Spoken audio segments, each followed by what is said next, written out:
Lors des réunions d'information que l'on organise autour de la grossesse, nous rencontrons les couples et une question que l'on nous pose souvent concerne la place des partenaires ou coparents.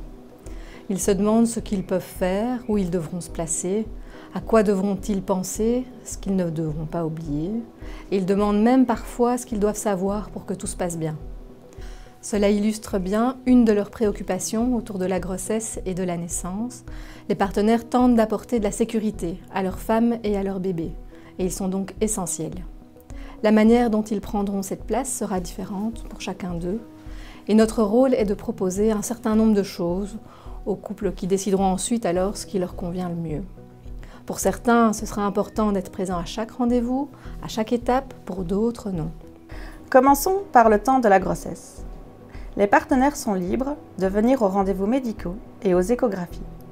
Il s'agit de moments qui permettent de réaliser que le bébé grandit et d'entendre si tout se passe bien dans son développement. Cette préoccupation pour la santé de la mère et celle du bébé concerne le couple et les amène à devenir petit à petit parents. Ils pourront aussi, s'ils le souhaitent, participer à des séances de préparation à la naissance, données par une sage-femme ou une kiné. Ils peuvent y poser toutes leurs questions et discuter de leurs craintes éventuelles. Nous proposons aussi aux couples de réfléchir ensemble à ce qu'ils veulent transmettre à l'équipe par rapport à la naissance. On leur propose d'élaborer alors un projet de naissance.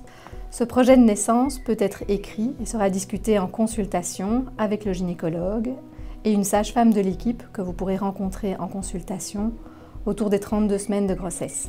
Arrivés en salle de naissance, nous leur expliquerons qu'il s'agit de leur espace.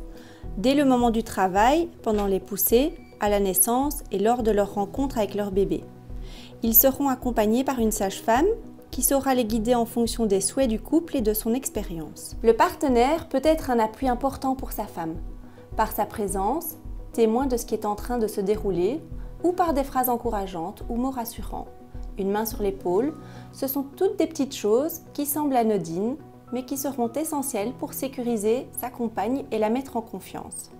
Quelques jours à 3 pour se découvrir, apprendre les soins du bébé et démarrer l'allaitement maternel ou artificiel avant de rentrer chez soi. Dès la naissance, les partenaires sont intégrés aux soins de leur bébé au même titre que la maman. Portage, change, habillage et parfois l'alimentation.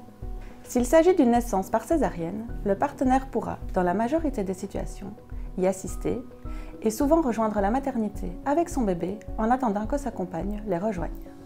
Lorsque le bébé a besoin d'une prise en charge pédiatrique, le partenaire est celui qui fait le lien entre la mère et le bébé, tant que celle-ci ne peut se déplacer. De retour à domicile, il s'agit de trouver un nouveau rythme et de nouveaux points de repère, en étant à l'écoute des besoins de chacun pour se relayer tant dans les soins au bébé que dans la gestion du quotidien. Le couple trouve petit à petit une manière qui lui correspond de vivre ces moments-là.